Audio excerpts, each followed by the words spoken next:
پاکستان میں ایک بڑا مسئلہ جس پر ہم ہر سال بات تو کرتے ہیں لیکن اسے اس سنجیدگی سے نہیں لیتے جس کی حقیقت میں یہ مانگ کرتا ہے، اور وہ مسئلہ ہے اسموگ اور ایئر پولوشن کا۔ Lahore was already the most polluted city in the world. سردیوں کے آغاز کے ساتھ ہی اسموگ نے شہریوں کے لیے سانس لینا مشکل بنا دیا ہے۔ لاہور، فیصل آباد، گجرانوالہ اور شیخ پورہ میں اسموگ فضا میں آلودہ ذرات کی تعداد 181 پارٹیکولیٹ میٹر ریکارڈ کی گئی ہے۔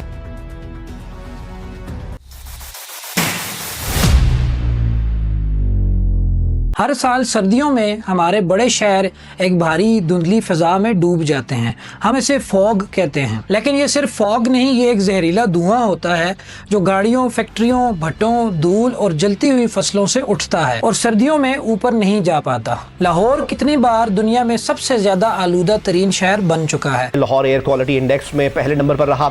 کچھ دنوں میں یہاں پہ AQI 800، 1000 اور کچھ دنوں میں تو 2000 تک، ایک ایسی سطح جہاں پر نمبرز بھی اپنا میننگ کھو دیتے ہیں۔ اور کراچی میں ہوا WHO کی محفوظ حد سے 10 سے 15 گنا زیادہ آلودہ رہتی ہے۔ پاکستان کے بڑے شہر ملتان، پشاور، فیصل آباد، گجرانوالہ، تمام صوبوں میں تقریباً یہی داستان سننے کو ملتی ہے۔ اور یہ مسئلہ صرف سردیوں کا نہیں ہے، اور یہ مسئلہ صرف کچھ دنوں کا نہیں ہے، بارشوں کی رکاوٹ کا نہیں ہے۔ ہر سال انہی مہینوں میں اسی شدت کے ساتھ، اور ہر سال پہلے سے تھوڑا زیادہ بدتر۔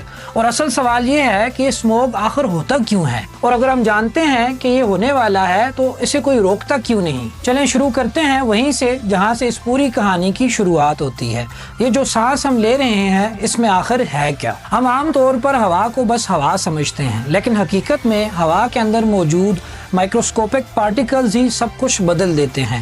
دنیا بھر میں فضائی آلودگی کا سب سے خطرناک عنصر ایک باریک ذرہ ہے جسے فائن پارٹیکولیٹ میٹر کہا جاتا ہے۔ یہ اتنا باریک ہوتا ہے کہ انسانی بال کے مقابلے میں تقریباً 30 گنا چھوٹا ہوتا ہے۔ یہ ناک کے فلٹر سے نہیں رکتا، گلے پر نہیں ٹھہرتا، سیدھا پھیپھڑوں کی گہرائی تک جاتا ہے اور پھر وہاں سے خون میں شامل ہو جاتا ہے، اور جب کوئی چیز خون میں چلی جائے تو پورے جسم میں پھیل سکتی ہے، اس لیے اس کا اثر آہستہ آہستہ ظاہر ہونا شروع ہو جاتا ہے۔ سانس لینے میں دقت، گلے میں خراش، کھانسی، آنکھوں میں جلن، یہ سب ابتدائی علامات ہیں۔ وقت کے ساتھ ساتھ دمہ شدید ہو جاتا ہے، دل پر بوجھ بڑھتا ہے، پھیپھڑوں کی طاقت کم ہو جاتی ہے اور بچوں کی جسمانی نشو و نما تک متاثر ہو سکتی ہے، اور اس سب کو WHO ماحولیاتی ہیلتھ تھریٹ کہتی ہے۔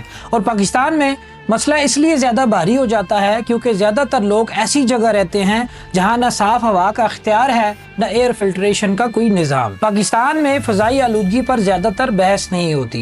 یہ ایک ایسا مسئلہ ہے جس کی قیمت لاکھوں لوگ اپنی زندگی اور صحت سے ادا کر رہے ہیں، اور یہ بات اندازوں کی نہیں، میری اور آپ کی رائے کی نہیں، اعداد و شمار کی ہے، اور نمبرز صاف صاف بتاتے ہیں کہ یہ بحران صرف برا نہیں، خطرناک حد تک مہلک ہو سکتا ہے۔ عالمی تخمینوں کے مطابق پاکستان میں ہر سال 1,20,000 سے 1,40,000 تک لوگ فضائی آلودگی سے جڑی بیماریوں کی وجہ سے جان سے ہاتھ کھو بیٹھتے ہیں، یعنی ایک سال میں اتنے لوگ جتنے ایک بڑے اسٹیڈیم میں بیٹھتے ہیں صرف اسی لیے مر رہے ہیں کیونکہ وہ صاف ہوا میں سانس نہیں لے سکتے۔ اس پہ کوئی ہیڈ لائن نہیں بنتی، نہ بریکنگ نیوز بنتی ہے، لیکن یہ سلسلہ ہر سردیوں میں مسلسل جاری رہتا ہے۔ ایئر کوالٹی انڈیکس کے مطابق پاکستان میں ایک عام شہری کی اوسطاً زندگی تقریباً 4 سال کم ہو سکتی ہے، صرف اس لیے کہ وہ آلودہ فضا میں رہتا ہے، اور اگر شہر کی سطح پر دیکھیں تو نقصان اور بھی زیادہ ہو سکتا ہے۔ اور لاہور شہر میں زندگی کی اوسطاً شرح 7 سال تک کم ہو سکتی ہے، یعنی ایک بچہ جو آج پیدا ہو رہا ہے اس کی زندگی صرف ہوا کی وجہ سے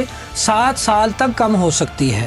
کراچی، فیصل آباد، گجرانوالہ، باقی سب شہروں میں یہ کمی 3 سے 5 سال کے درمیان رہتی ہے۔ سردیوں کے پہلے ہی چند ہفتوں میں پنجاب اور ملک بھر کے اسپتالوں میں تقریباً 30 سے 50 ہزار کے درمیان مریض سانس، پھیپھڑوں اور دل کی بیماریوں کے ساتھ پہنچتے ہیں۔ یہ وہ بیماریاں ہیں جو پارٹیکولیٹ میٹر کی وجہ سے پیدا ہوتی ہیں، وہ باریک ذرے جو پھیپھڑوں سے سیدھے خون میں داخل ہو جاتے ہیں۔ ورلڈ ہیلتھ آرگنائزیشن کے مطابق فضائی آلودگی سے متاثر ممالک میں پاکستان سب سے زیادہ ایکسپوزڈ ہے۔ یہ نمبرز صرف خوفناک نہیں، یہ ثابت کرتے ہیں کہ یہ صرف اسموگ نہیں، اور اگر نمبرز اتنے واضح ہیں تو پھر سوال یہ ہے कि ये सब हो क्यों रहा है और इसको रोका क्यों नहीं जा रहा। अगर इस मसले को जरा गहराई से देखें तो आलूदगी के 4 बड़े जराए सामने आते हैं।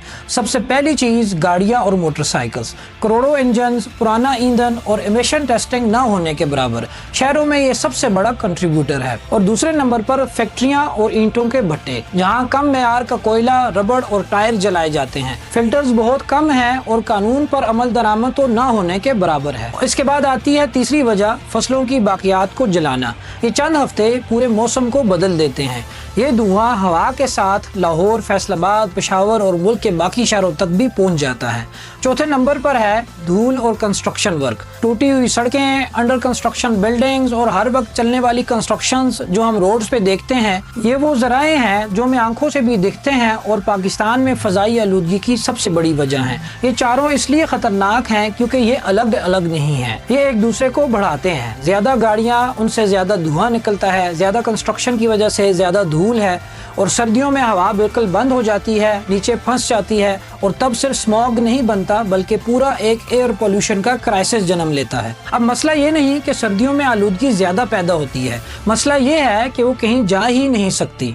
सर्द हवा सर्दियों में नीचे बैठ जाती है, गर्म हवा ऊपर चली जाती है और फजा में एक लेयर बन जाती है जो शहरों को बंद कमरे की तरह बंद कर देती है। और अगर इस कहानी का सबसे तकलीफदेह हिस्सा देखें तो वो ये है कि ये बहरान सिर्फ कागजी नहीं है, एदादो शुमार तक नहीं है, ये बहरान लोगों की जिंदगियों से जुड़ा हुआ है। सर्दियों में कई शहरों में सुबह ऐसे होती है कि रोड पर 10 से 15 मीटर आगे कुछ दिखाई नहीं देता, आंखें जल रही होती हैं, गला खुश्क हो जाता है और सांस लेने में भी मुशक्कत महसूस होती है। बच्चे इस सबसे ज्यादा मुतासर होते हैं क्योंकि उनके फेफड़े अभी बन रहे होते हैं, उनका जिस्म अभी मजबूत नहीं होता, और हर साल हजारों बच्चे दमा, खांसी और सीने के मसाइल के साथ अस्पताल पहुंचते हैं। मजदूर, rickshaw drivers, delivery boys, traffic police के एहलकार, ये लोग दिन के 10 से 12 घंटे इसी आलूदा फजा में खड़े रहते हैं।